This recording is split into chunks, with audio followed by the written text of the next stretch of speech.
ஒரு குட்டி விலாக் பார்க்கலாமா?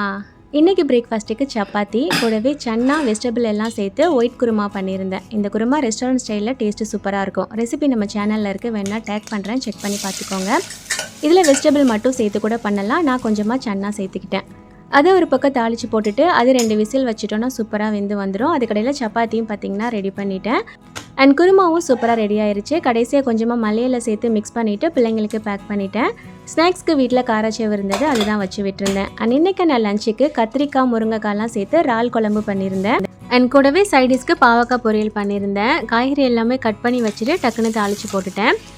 இறால் குழம்பு காயல்பட்டினம் சைடு கனியை போட்டு ஆக்குறதுன்னு சொல்லிட்டு ஒரு மெத்தடில் பண்ணுவோம். பட் இன்றைக்கி அந்த மாதிரி பண்ணலை, எங்கள் அம்மாவோட மெத்தடில் பண்ணேன். எனக்கு இந்த டேஸ்ட் ரொம்பவே பிடிக்கும். ஸோ இறால் குழம்பு ரெடி பண்ணிவிட்டு கையோட பாவக்காய் பொரியலும் ரெடி பண்ணியாச்சு. இறால் குழம்புக்கு கடைசியாக தாளித்து ஊற்றிட்டு ஹஸ்பண்டுக்கும் பேக் பண்ணி அனுப்பியாச்சு. இன்றைக்கி நான் லஞ்ச் அண்ட் பிரேக்ஃபாஸ்ட் இது தான். தேங்க்ஸ் ஃபார் வாட்சிங்.